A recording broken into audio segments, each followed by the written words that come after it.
Light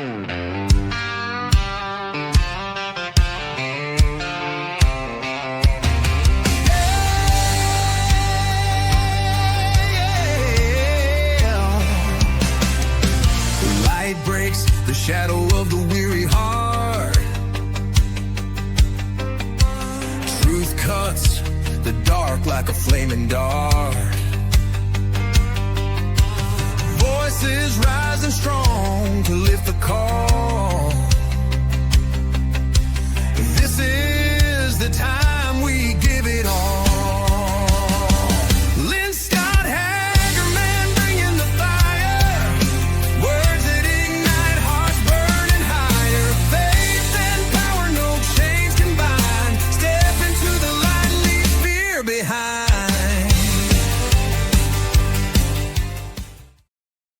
Welcome back, everybody, to the Lynne Scott Haggerman podcast, where truth has no filter, freedom is our mission, and light exposes the darkness. I'm your host, Lynne Scott Haggerman.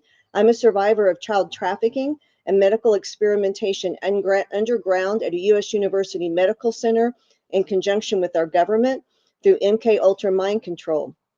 I am the voice they tried to silence, and I am silent no more. Praise God.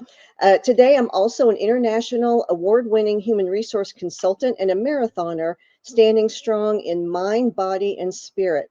Be sure to visit my websites, qgrit.org, the letter Q, the word grit, grit.org, where I'm helping provide aftercare for rescued trafficked children and adults healing from any kind of trauma. Also, please go to Live Younger with Lynne, LYNNE.com, where I'm an independent distributor of LifeWaves, X39, and Celergize stem cell activation patches. They are the wearable med bed.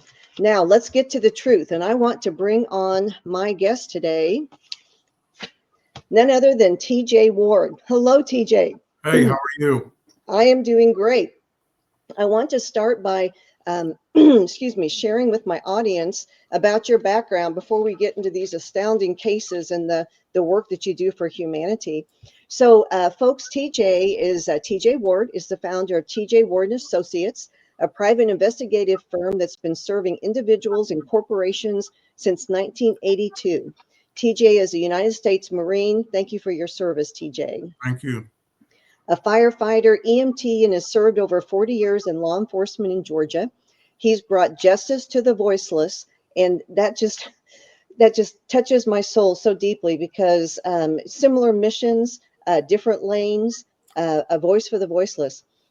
He's brought justice to the voiceless in missing persons, criminal defense, anti-stalking, death investigations, and many, many more. He has appeared on Geraldo, Larry King, Dr. Oz, Good Morning America, and the Lynne Scott Haggerman podcast. Just throwing that in, TJ, part of your bio there. TJ believes every citizen deserves the same investigative tools as the government, and he is here to talk truth, surveillance, and justice. Welcome again, TJ. Thank you. Thank you. I am so honored to have you. We were talking before the show, sharing a few of your cases, but first, would you please give an overview of what exactly you do now to help humanity? Well, I get involved in cases in one of two ways. I either prepare cases for law enforcement or prepare cases to get somebody off of somebody that's been charged, or I end up putting cases together to have somebody charged. If I've worked a lot of cases like that. I have resources not only in law enforcement but with the federal government. And I have to say that the former federal prosecutor in Atlanta, Bob Barr, who was in Congress on 2 terms, is on my staff also. So we work a lot of high-profile cases together, and I've been doing work for him for over 40 years. And we get success, and that's the name of the game. My game of being an investigator is to find out what is going to work for you and to try to get it done. So your website, I have for the audience, I know we have radio audience too. TJ's website is TJ, the initials T, the J, Ward, PI as in private investigator, but just the initials PI.org. And there you'll hear .com. .com. Thank you. Yeah, .com. Correction. And so my ticker says .org, so I'm just telling everyone now it's .com. And you can see too about Bob on his website, as well as the myriad of networks that he has been on. We were talking before the show started about a couple of cases. You currently have someone who is wrongly imprisoned. Let's start there. Tell me, how did you get that case in the first place? How does that work? Because there might be people listening that would also like to reach out to you. And so tell me about that one first. This family called me. This gentleman was prosecuted in, hold on one second. This gentleman was prosecuted in Macon, Georgia, and he apparently had a relationship with this girl, and apparently they had some problems. So she called the police, and they made a police report in regards to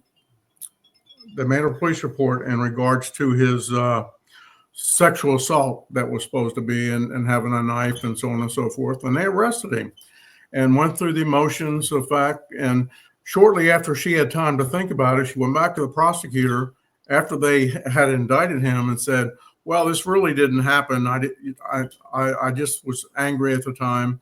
And the prosecutor told her and said, if you don't move forth with what you told me, I'm going to put you in jail for false report of a crime. So, Wow. oh yeah. So they went through the motions. One of the first things that I did after I got hired, the family hired me, learned who I was. And I've been working on this case now for 6 years.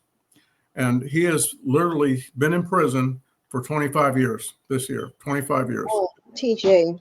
I mean, it really, after the first thing I did was look into the doctor at, it was Houston County Medical Center, and I don't mind bringing it up, but the doctor was working there. So I looked at his background and learned that he didn't even have a license at the time he examined her. Whoa. He had lost his license with the medical board here in Atlanta, also in Texas, and also in Maryland. So I finally contacted him, and I literally sat down and I recorded him. And I asked him, I said, did you see any evidence of sexual assault? This girl had been raped or anything? He said, absolutely not. So after talking to him about it, I found out he had been charged with 3 times. He had been charged with drugs, having drugs, and got criminally prosecuted 3 times here in Atlanta.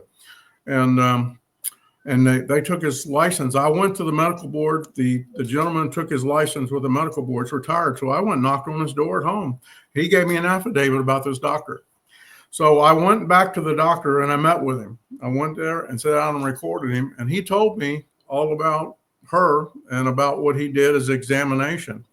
So shortly after that, I started looking into the prosecutor, the DA's office that prosecuted him, and learned that they withheld information under Brady that would have cleared my client. And the doctor testified in the case. And the problem is the DA's office knew that the doctor didn't have a license.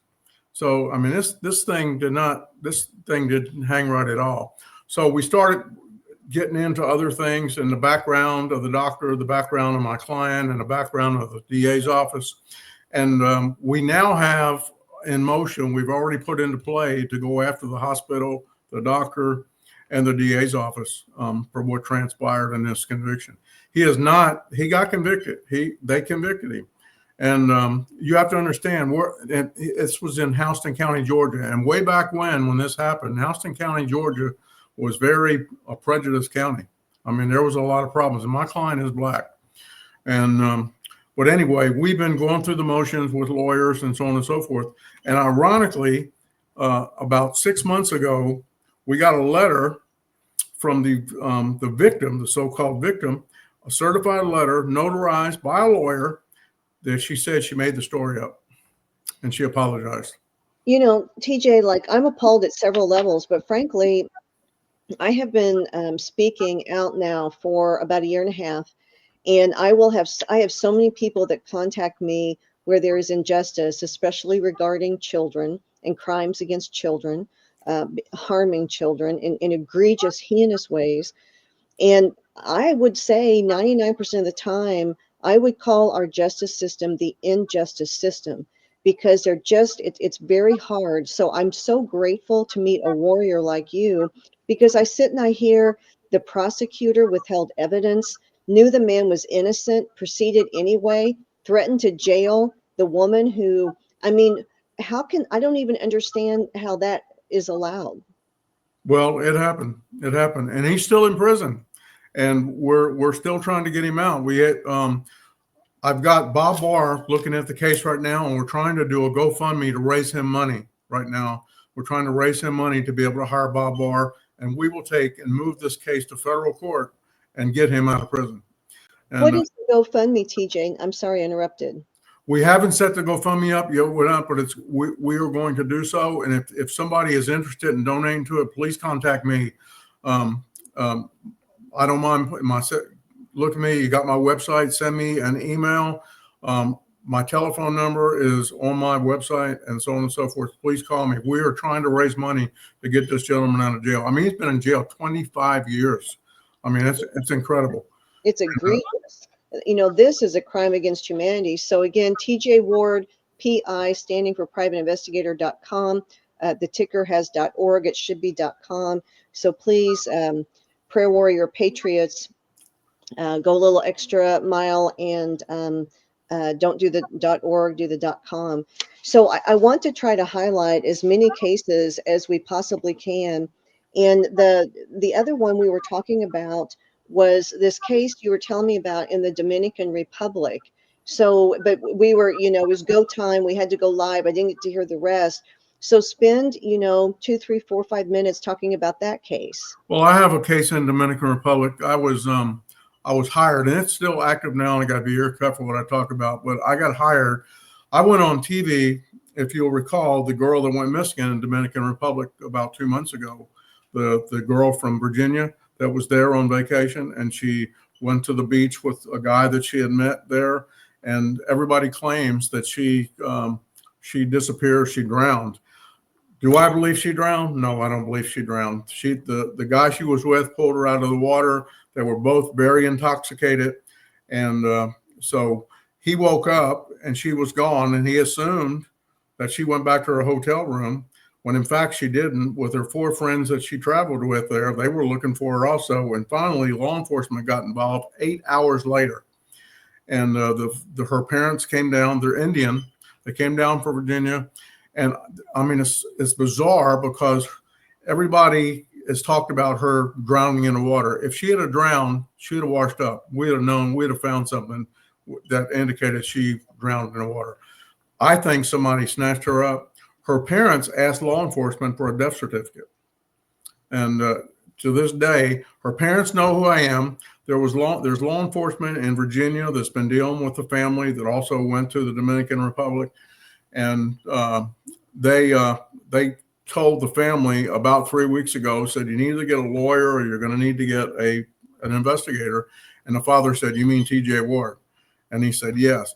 To this day, they have not called me. I've had people reaching out to them to try to get them to bring me on board. And I would do a GoFundMe. There's people in Virginia already, Indian families that want to do a GoFundMe to pay for me to go down there. And I said, I don't want to do that until I get the blessing with the family, because I don't want to make it look like that I'm going down there just for money to go down there and work. When I get the blessing from the family, the mother and father want me to go, we'll raise money and it won't cost them a dime, and we'll go there and find them. Ironically, I just now have hired a gentleman in the Dominican Republic who's opening an office for me there.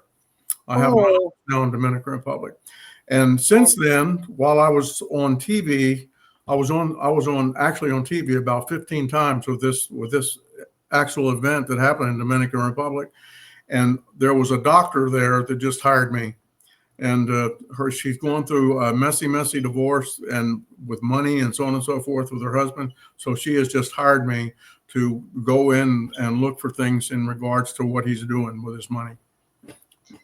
I've heard you talk now a couple times about the GoFundMes.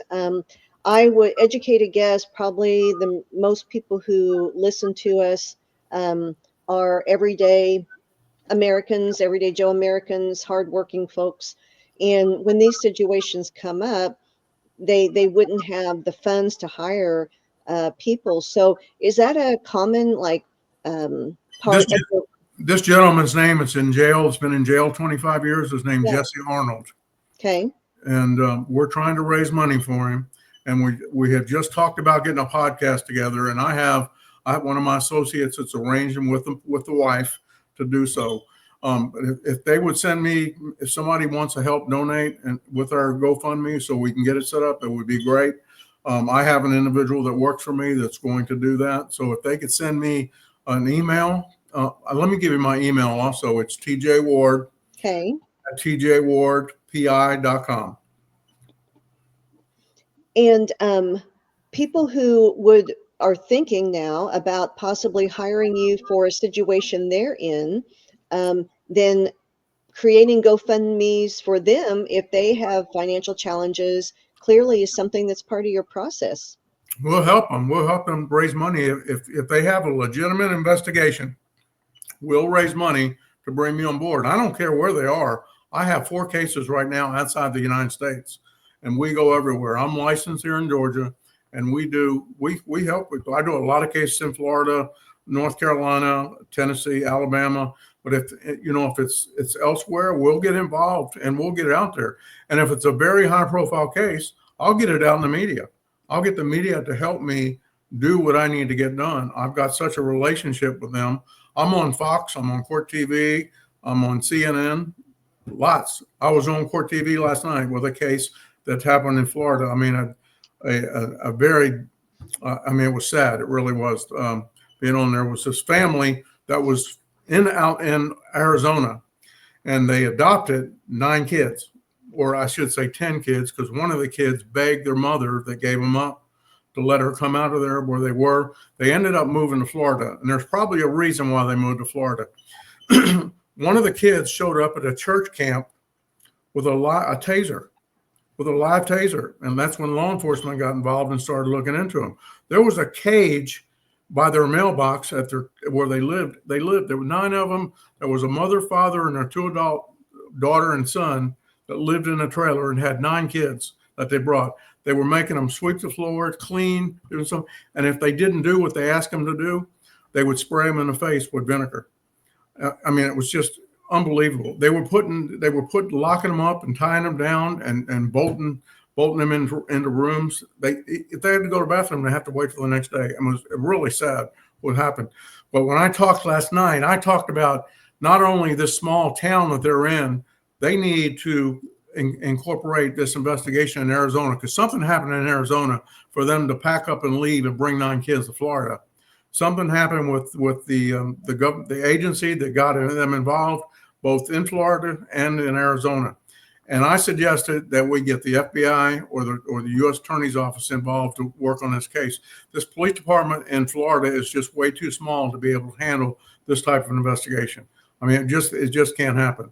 And but it's so sad for these kids. But now they've all been taken into custody. I mean, one of the kids, as I told you, the oldest one, called their mother that gave them up and begged her to let her come home, and she did, and she's gone. But these other 9 kids are now in custody of the government, and it's sad. They're all charged in Florida right now, which they need to be charged federally.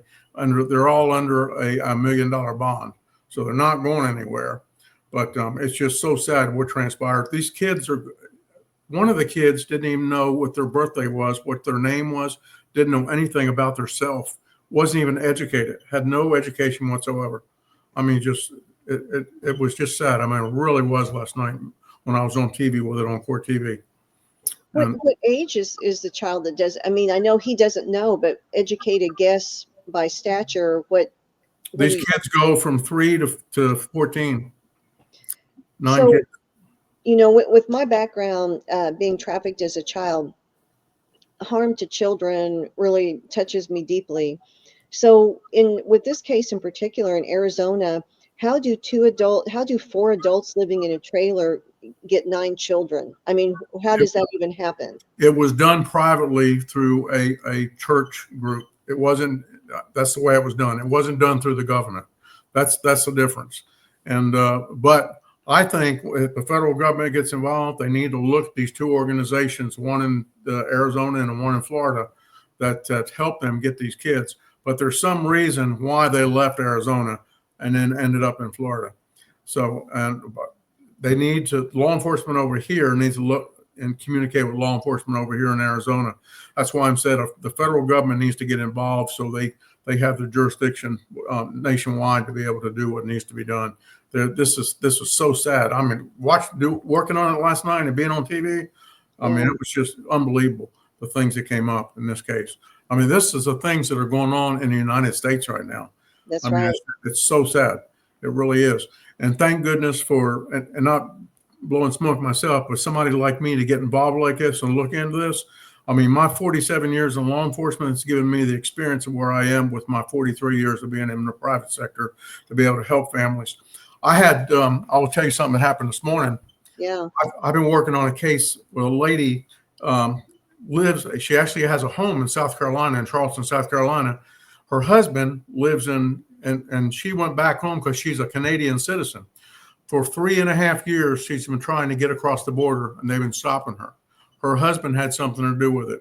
So we got lawyers here in Atlanta that specialize in immigration that went through the motions. This morning, she called me yesterday, and I said, here's what you need to do since the lawyers got involved. I want you to pack up and get ready. She texted me this morning at about an hour ago and said, you are the greatest person in my life. I just got across the border.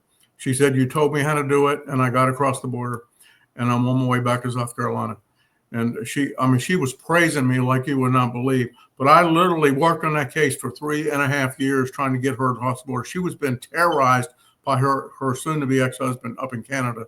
And the laws in Canada, there's a lot of corruption with law enforcement and people that are powerful to get involved. And her husband was very powerful because he sells communication equipment to the federal government in the U.S. And he lives in Canada. But he was causing her not to be able to leave Canada. And they were literally terrorized. They tried 3 times to kidnap her kids. And who's they? The people involved in the government that are saying, oh yeah.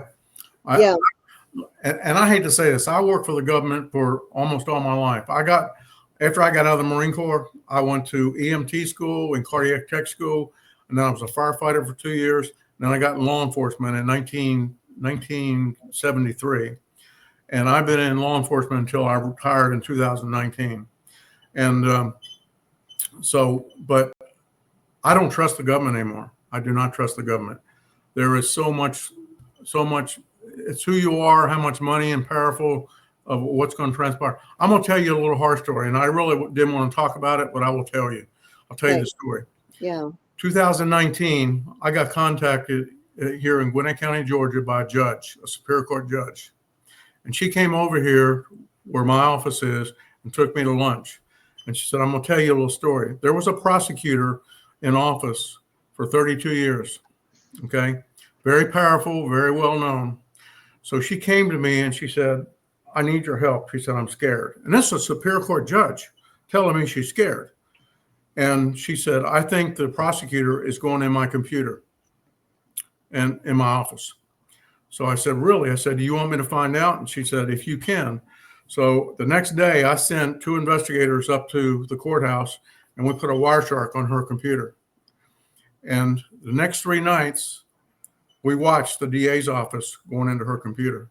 Wow. Okay. Yeah. The DA's office found out about one of my investigators that works for me that he has been having problems with for the last 20 years with the DA's office. They had him arrested. Wow. They had him arrested.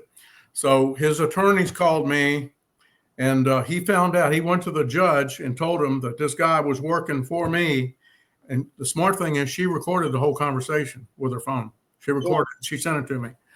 So shortly after that, I go to the jail to interview him, and I go into security, and the deputy says, are you a police officer? And I said, yes, I am, but I'm not here in law enforcement. I'm here as a private investigator. He said, yeah, I see a handcuff key on your key ring. I said, yeah, it's been there 40 years. I'm a police officer. So I went in and set my phone down. They gave me an attorney booth, and I started walking down there. I got about halfway down there and realized I left my phone sitting on the counter. So I went to turn around and go get my phone, and I was met by a female captain and asked me if I was lost. And I said, no. I said, I left my phone. She said, well, you can't have your phone in here. I said, well, lawyers have their phones in here. I said, I'm an investigator. So she said, I'll secure your phone. So I go to the attorney booth and I interview him for 45 minutes about what transpired and left. 2 hours later, I get a phone call from the chief of police. The prosecutor called the chief of police and told them that I passed a handcuff key to the inmate. Wow. I retired that day. That's the day I retired from law enforcement. That prosecutor lost the election. Okay. 3 weeks after that, the Georgia Bureau of Investigation contacted me and all three of my investigators. They claimed that we accessed the county's computer system. We did not. All we were doing was monitoring. They had us 9 months later indicted on three felonies for computer trespass. I had to turn myself because in. the prosecutor was watching the judge. Okay, this is just quite the story, TJ. Well, I went to Bob Barr and Bob's assistant, Michael J. Pugliese, who's here in Snellville, Georgia, represented me. And we went to court, and the judge was from Athens, Georgia. And the goodness is that he did not like the prosecutor. He did not. My two other investigators got off. I pled to one misdemeanor. He dismissed all three of the felonies against me. And the reason being, he asked me, he told Mike and Bob that he wanted to hear from me. And I have to tell you a story, and we hadn't gotten into this. I did a TV show for the disappearance of Natalie Holloway in 2017. Yes. I was going back with Natalie's father, who was on Oxygen Network. In fact, it just aired twice on Oxygen. The last show, I was to go back to Aruba and with Natalie's father do the last show, was on June the 7th in 2017. Okay. At June the 3rd at 3:15 in the morning, I got woken up. And I got woken up that my youngest son overdosed on heroin. Oh. He was unconscious going to the hospital. So I got up and started to get dressed. And before I got out the door, they called me back and said he died. Oh, I'm so sorry. I had to stop the show for 10 days to bury my son. But the mere fact that the judge, after he wanted to hear about me, and he didn't know I was a police officer, and his whole demeanor changed while he was on. That's why he dismissed the case. So he asked me about my kids, and when I told him about my son dying, his whole demeanor changed, and he said, "I'm going to dismiss the three felonies against you." The judge went to trial. I testified in the hearing, and the judge came out when I started testifying. The prosecutor came into the courtroom, and the judge stopped the hearing and told the district attorney to leave the courtroom and don't come back. The judge's case was a mistrial. They have not done anything else about the case since then. They know now that came out in the trial that we caught them. I caught the district attorney's office going into his computer.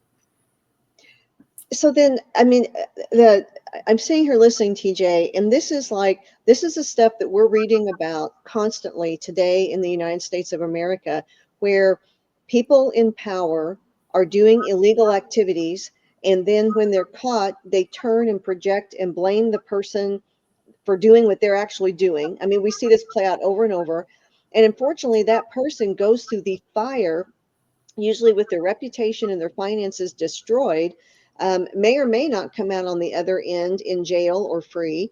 But by that time, their reputation, finances usually destroyed, and the bad guys walk free. So the original person who was monitoring the judge's emails, did he walk scot-free? I know. So let me tell you this, and I don't want to really get into politics, but I have to say, thank goodness that Donald Trump's in office, because now all the things that happened to him back in 2016 and these people that were involved, yes, are now getting exposed. Yes. And I think this is just the beginning. I really think that there's things that's going to transpire before this is over with. And look how many people that are indicted. Look at what happened up in New York. Trump gets indicted and gets convicted. And ironically, the prosecutor that did this is now on the hook for doing the same thing that she accused him of. That's Is that right. crazy? Is Yes, that this so? projection. I have something that I live by. It's called what goes around comes around. Yep. Okay. You have to remember that when you do something to somebody, it may come back and bite you. So you need to be very careful. And I'm telling you something. I am not about money. I could care less. I'm about helping people. I just told you a story about this lady in Canada. Okay. Yes. And she was out of money, but I continued to help her to get her free from where she was. And this morning, she wrote a text message to me that I sent to Congressman Barr this morning. She sent me and praised me. And I guarantee you, when she gets back over to South Carolina, she's going to rehire me again. I can tell you that. And Yes. so, what you do for people now and helping people, this isn't about money to me. This is not about money at all. I mean, it costs money for me to do certain things, but I'm about helping people. And that's why I'm probably the oldest private investigator in Georgia. A lot of these other ones and police officers that try to get involved, they don't understand business. They don't understand what they need to do for people. And I've been lucky to get out into the media because the media promotes me now. When some big case comes up, they call me and I talk about it. And my experience, and let me tell you, I was a drug agent for 7 years. And I didn't tell you that I'm an airplane and helicopter pilot also. Yes, you I flew for drug enforcement. I was a pilot. Oh, okay. I was a pilot for drug enforcement, but I was a drug agent for 7 years. And I've seen the worst. I've seen what happened to my son with drugs. My Yes. son was a super kid in high school. He lettered in football, baseball, wrestling, and then ended up running with the wrong crowd.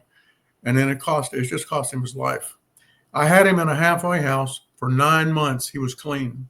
Oh, And he had a weak moment one night and called 2 drug dealers. If it had been another way around, if the drug dealers would have called him and he died and took drugs, I would have prosecuted him.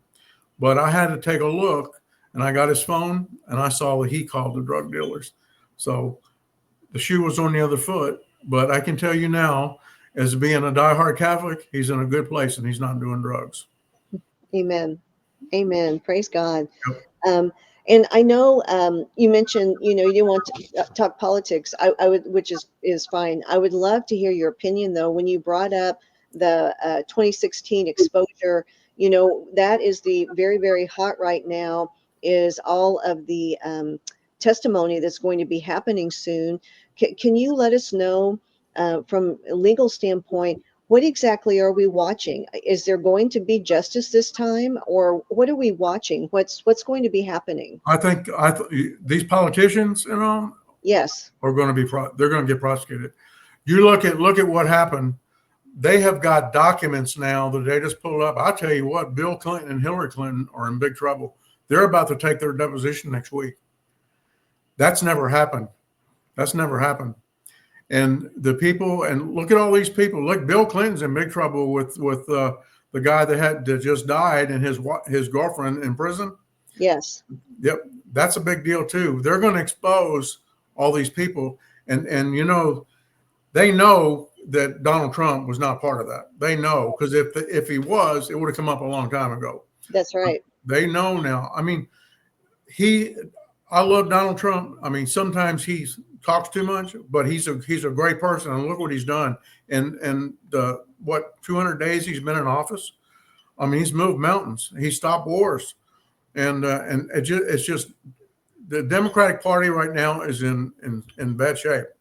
They don't even have a leader. And I think all these people that caused all these problems for him in 2016, 2020 are about to pay the price. And again, what I just said a few minutes ago, what goes around is about to come around. And I think now with these prosecutors that are in office, they're not playing. This prosecutor that used to be in Florida Yes. is serious. She's serious about what she does. And it's got nothing to do with Donald Trump. She's pulling out the documents that's leading to what's going to convict him.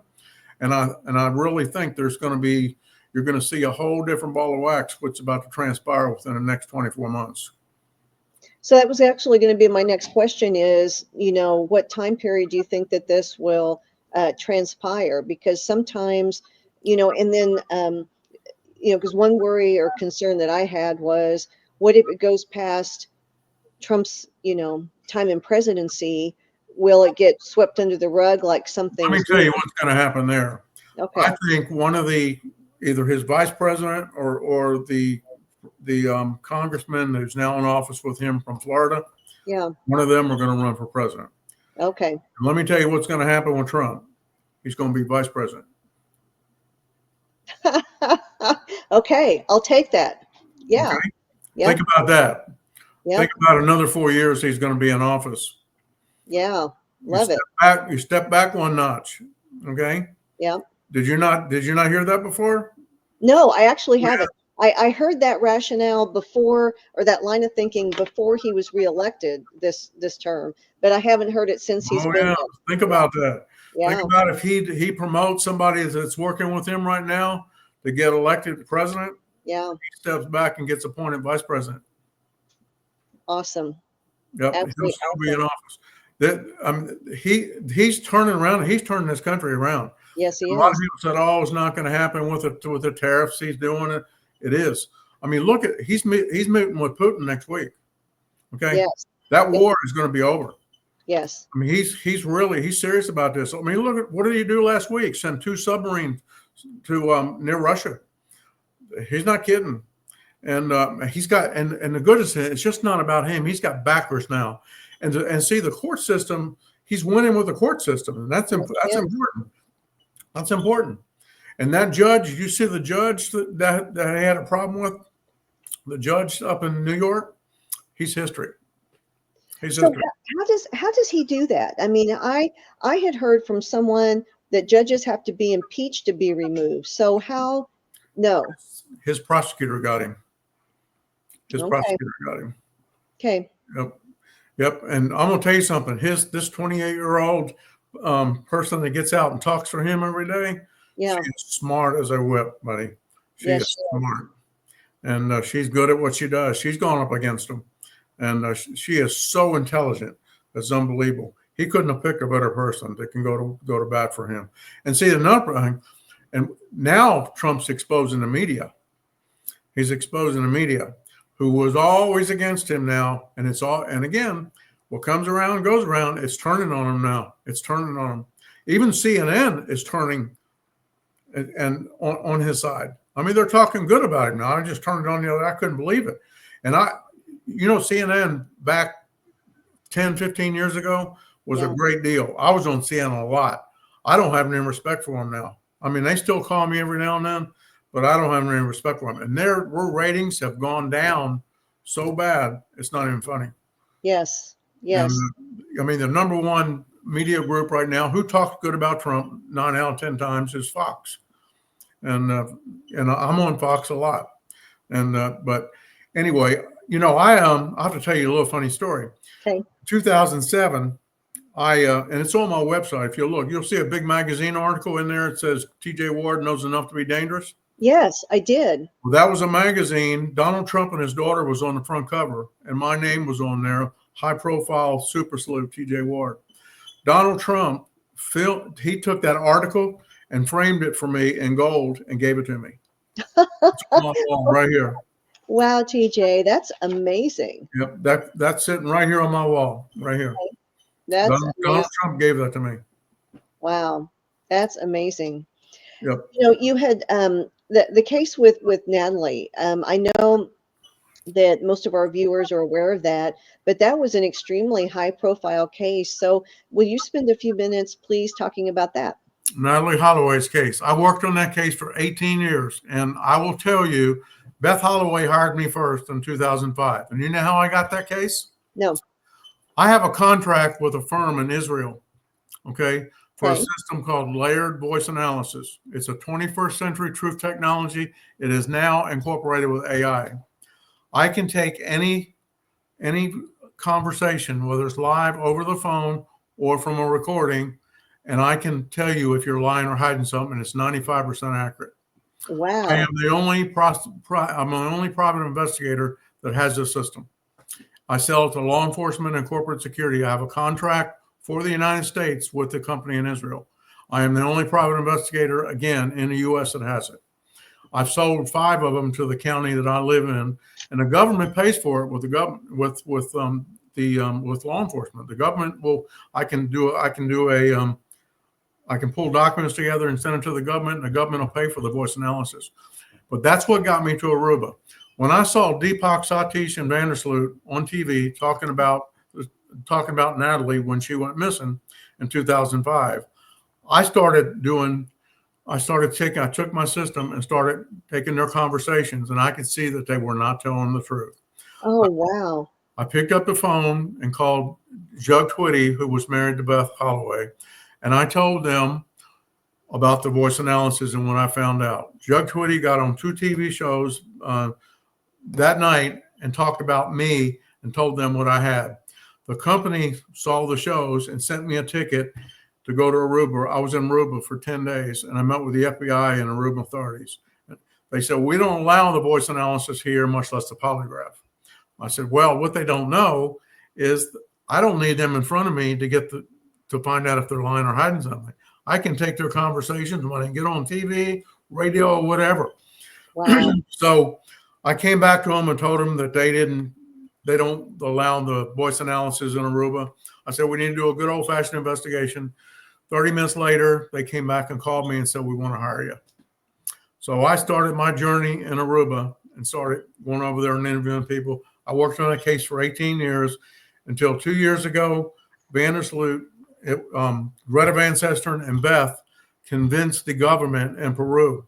Now, I will tell you this. In 2010, Vandersloot's father died, and he called Beth and said, I will tell you what happened to your daughter for $250,000. Well, Beth's lawyer came down from New York, and we set him up with the FBI. And we had a whole room wired at the Marriott. He came in, accepted $25,000. He took the money and left, and then called Beth back and said, I made the story up. He took off and went to Peru. The FBI should have arrested him right then and there, and they didn't. They said, oh, we want to watch him. He took that money, went to Peru, went to the casinos and started gambling, met Stephanie Flores in the casino, went back to his hotel room that night. He was in the shower. He left his computer open. Stephanie Flores got on his computer and saw all the documentation about Natalie Holloway. When he came out of the shower, she started talking to him and mentioning to him about it. He got very angry. He hit her in the face and broke her neck and then fled. Wow. He was caught by a taxi cab driver after it was a lookout for him, turned him in. He admitted to killing Stephanie Flores and received 28 years in the Peruvian prison, is where he is now.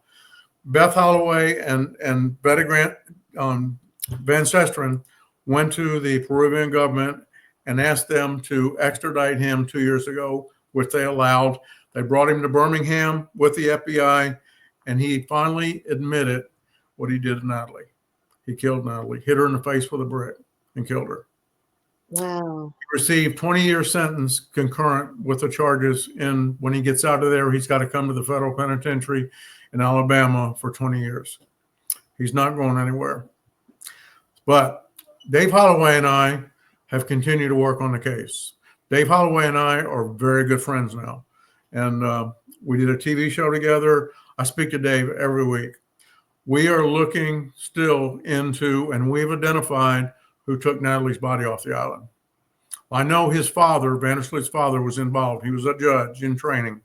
He was involved also, but he's deceased and died in 2010. But we have a name who took Natalie's body off the island. And we have people looking for him right now. So that's where we are with it. We haven't given up. That's amazing. I'm listening to all your stories, TJ. I love your I just thought bloodhound. I mean, it's you do not give up, and you will not give up on anyone or anything until justice is done. Everybody asks me when I'm going to retire. Nobody knows how old I am. Everybody thinks I'm 50 some years old. I'm not. Let me tell you this. I'm on Social Security. Okay. So I'm above 65. Yeah. So, but I'm writing a book right now, and my goal is why haven't you retired yet? I said, well, I'm gonna stay in this business. I will advise people and help people. When I write my book, I want to get on the book tour. I'm writing a book about 10 of my high-profile cases, and Nancy Grace is doing the forward in my book. And I want to get out and I want to go talk about my book and what I've done for the last 40 years. I want to share that with people. I want to get out and talk, and then I can sell my book, and hopefully then I might slow down just a little bit. But I love what I do, and I'm here. If anybody, it's on your network, needs me, please send me an email. You can send me an email to tjward@tjwardpi.com. And I will respond to you immediately. If you leave your phone number and all, I'll call you. You'll hear from me personally. So I have and God bless you for your work. I'm astounded, and my mind is racing with questions and the time we have. The voice analysis that is sticking to so my day job. I'm an international human resource consultant, and whenever there are discrimination allegations, harassment allegations, I'm not an attorney, but like the first line of defense, I'll do investigations from an employment standpoint. And then, and because of my background, what I survived, I have the ability to read people like a large print book under a magnifying glass. And I'm also a human lie detector because that's how I survived, by reading the nuances of everything. But this voice analysis, It's on my website. It's on my website. Yeah. Can that be used? I mean, so I know polygraphs. I know there's a polygraph law for employment, at least, Employment Polygraph Protection Act, where they cannot be used except in certain cases, which don't apply to most The of. voice analysis can't be used in court either, just like the polygraph. But Okay. I will tell you, the polygraph is about 55% accurate. The voice analysis is 95% accurate. It's being used in 14 different countries. Wow. 14 different countries. In what way? I mean, how are people? Is it mainly in criminal? For law enforcement. Okay. Yeah. For law enforcement. It's an investigative focus tool. And it's not, I don't have to use it in court against you, but if I'm doing an investigation, I'm going to see what's going on with you. If you're on drugs or whatever, I can see it in a test. I can see the next thing. My last question is your next answer. Okay. And I mean, it's amazing what it'll do. I use it all the time. Yeah. But that's how I got Vandersloot and Deepak and Satish. When they talked on TV, I started recording them. And I started looking at it, and I knew that they weren't telling the truth. I knew there was more to this than what they were talking about. And see, I don't have to have that person in front of me. I can do it over the phone. Right. Yep. Yeah. And I do it from a recording. I get law enforcement that calls me, where they've got a murder case or whatever, and they'll send me the recording, and I'll tell them what's going on with that recording. I'll tell them where they're lying. I mean, it's crazy.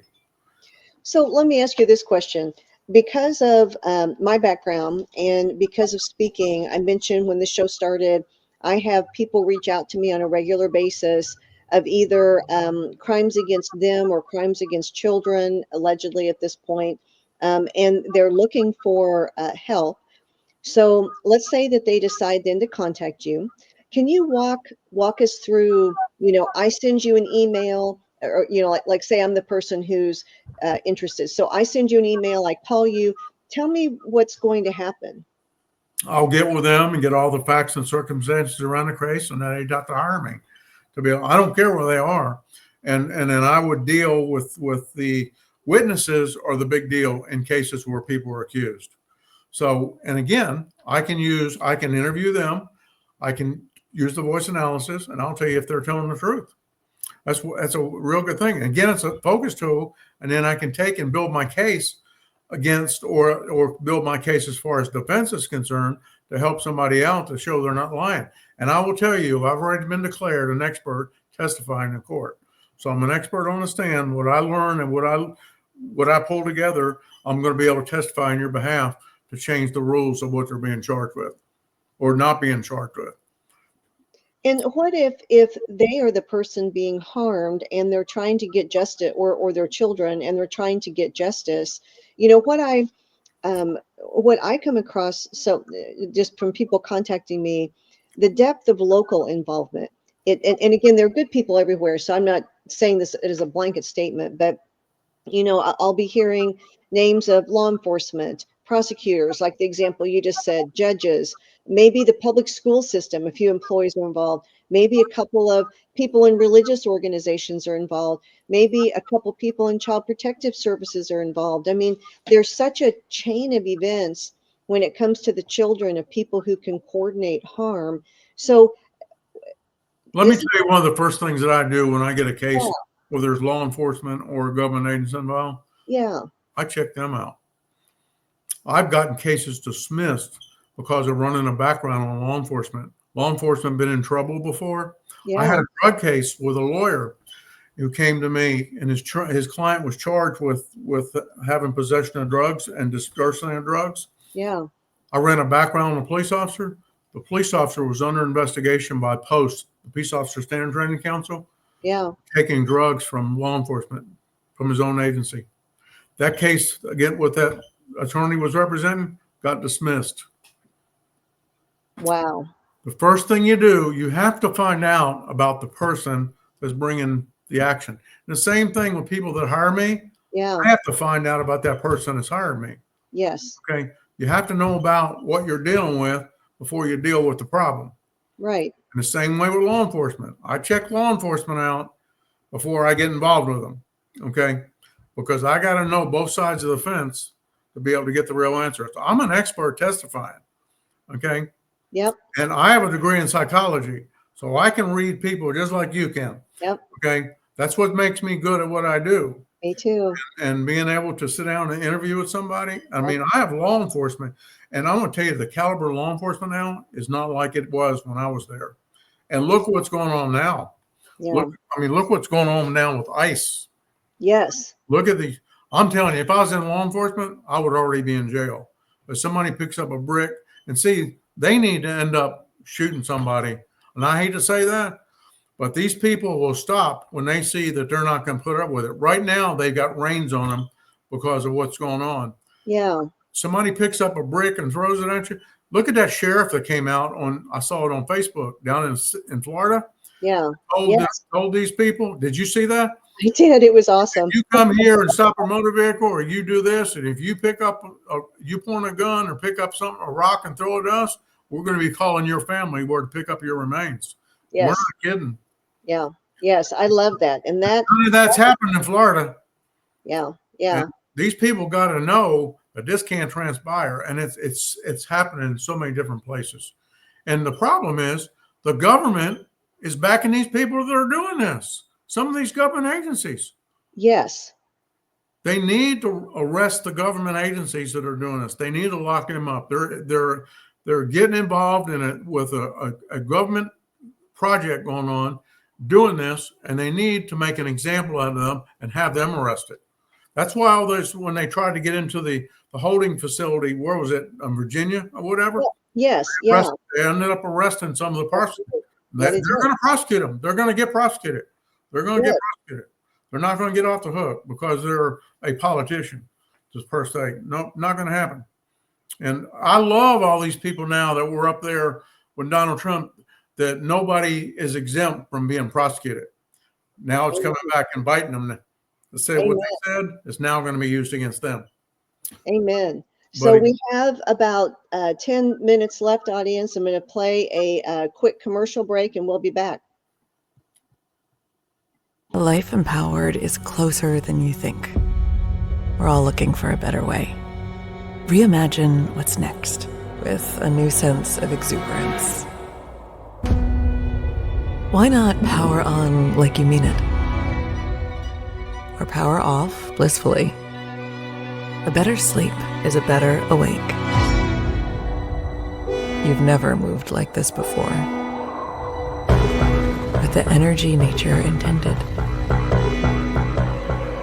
Imagine reprogramming the way you look at the speed of science, at longevity, at exhilaration. It's next level rejuvenation. Take control of your well-being from the inside out and outside in. The light within is ready to ignite. Be the light. LifeWave.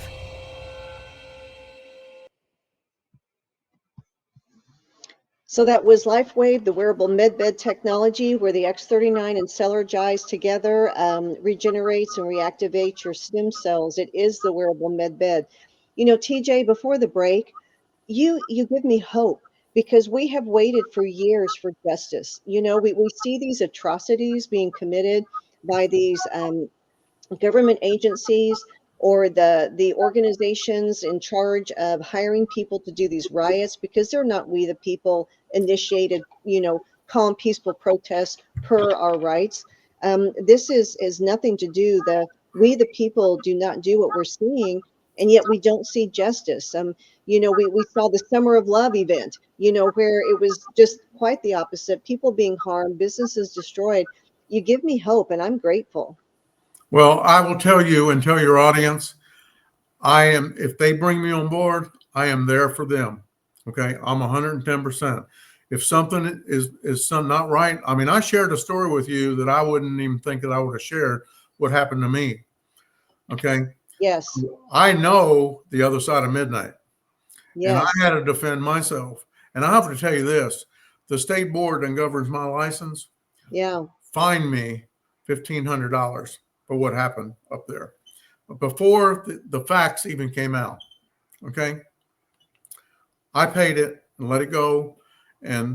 But the mere fact, and I've reminded them, I said, you need to look at the facts that what happened in the case when the lawyers exposed the district attorney's office doing what I caught them to do. And Right. that's what I was hired to find out. But see, they tried to use me as their excuse of what transpired. But rest assured, that's not going to fly. They're gone. I'm still here.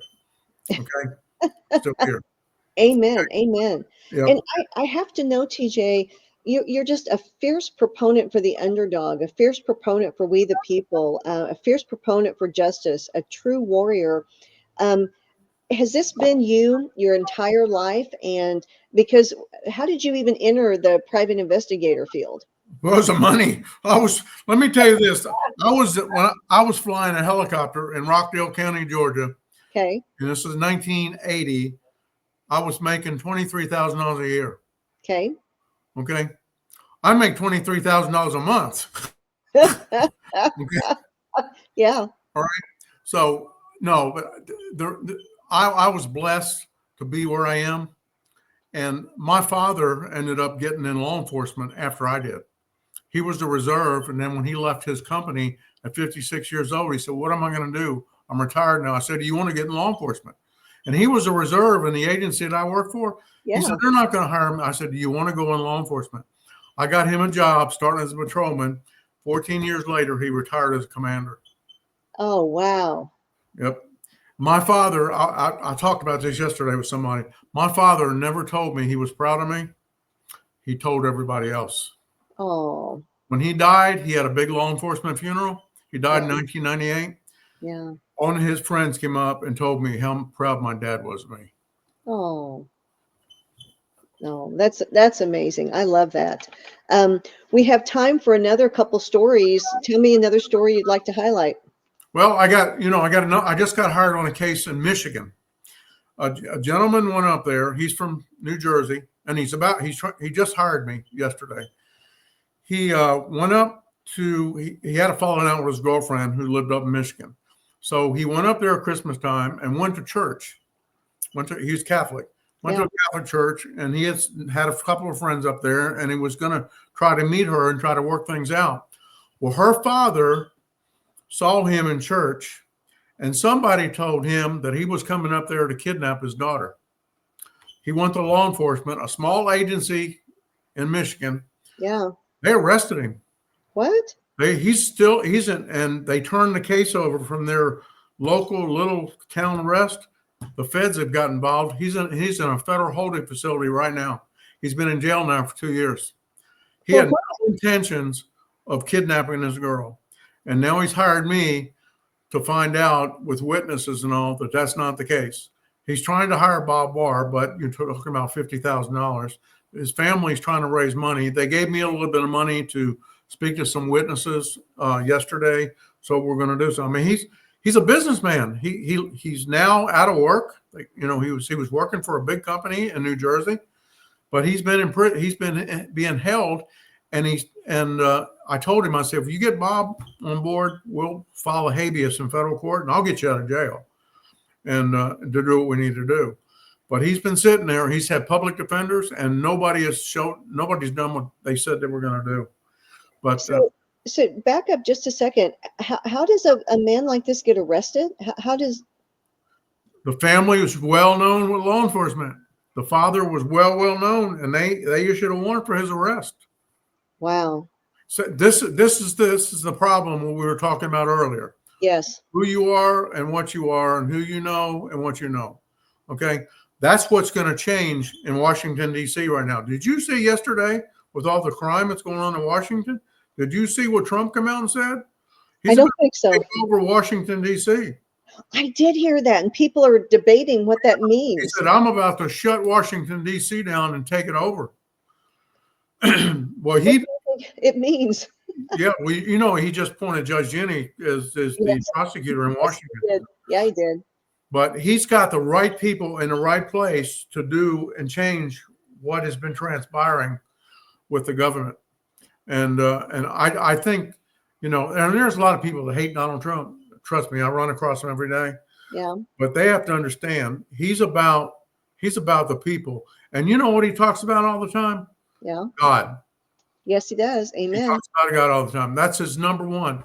Everybody said, "You're the greatest thing." He said, "No, I'm not the greatest thing." I said, "Let me tell you who the greatest thing is. Jesus Christ is the greatest thing. God is the greatest over me." And to tell the American people that's something big. I mean, just think back what's happened in the last administration. Just think back and now all that's being exposed.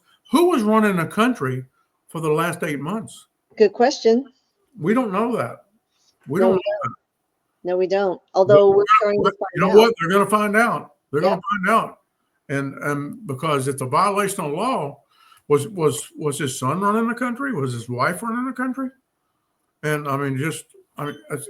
it's pretty scary. I'm glad something didn't happen. I mean, really. And, exactly. Really. But people, the Democrats, I need to thank God that Trump is about the people. That's what's going on now. He's about the people of this country, whether you're Democrat, Republican, or indifferent or other. He's about trying to get things done and get this country where it needs to be. Look at the gas. Look what he did. Look what he did. Biden, right before he went in office, he said there'll be no drilling in the Gulf of Mexico. You know what Trump did? Drill, baby, drill. No. You know why he's drilling? Biden put out an order that there'd be no drilling in the Gulf of Mexico. Yeah. Do you know what Trump did? He changed the name, Gulf of America. Yeah. Now they're drilling. Right. Okay. Yeah. So you got to think. Everybody's concerned about him. This is a businessman.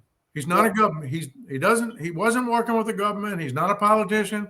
He's a businessman, and he's running the country as a business now to make money. Look at all the things he's gotten rid of. Look at how much money he saved this country already. That's right. And but somebody needs to give him a pat on the back, okay, to what's going on instead of trying. But this is all political of what's going on. But look at Democratic Party's upside down right now. They don't even have a leader. That's right. They need to worry about that and stop trying to go after Trump. And everybody's concerned. Oh, they brought the impeachment word up again. They're not going to impeach him. He's not going anywhere. If they tried to impeach him again, this world is going to. They're going to find out who the real warriors are because they're going to come out of the woodwork. That's right. Yes, I think we the people are awake now. I believe we were in a coma prior to 2020, and then maybe even on life support prior to 2020, and then everyone woke up. Yep, and you're exactly right. You're exactly right. But again, whatever I can do to help any of your audience, if somebody needs help, please email me, call me, whatever. I answer the phone. My cell number and my office number is on my website. And your website again is? tjwardpi.com. Very Okay. good. Well, Please thank call you. me. I don't care where you are. Again, if somebody is out there that we get a GoFundMe up for Jesse Arnold. I mean, it's sad. Jesse's been married for his wife works in the hospital here, Yeah, and she hasn't seen him or been around him in 25 years. Okay. it's criminal. I mean, it is, and it is, and so we're setting up a GoFundMe, and so my associate is named Elliot Kramer. He's setting it up with me, and if they would just contact me, I'll get them in touch with him, and if they want to donate money, that would be super, and to try to help him. Well, I want to encourage my audience to do so. And thank you so much, TJ, for being on today. I have thoroughly enjoyed our conversation. I am so proud to know such a warrior like you for we the people around the world. You're doing God's work, and Godspeed to you. God bless you. And for my audience listening, we have thousands of people listening. Thank you so much for those in the chat who are who've been posting the show. We also have many wonderful comments. Shout out to VC Truth. And until next time, this is the Lynne Scott Haggerman podcast, where truth is rising, and so are we.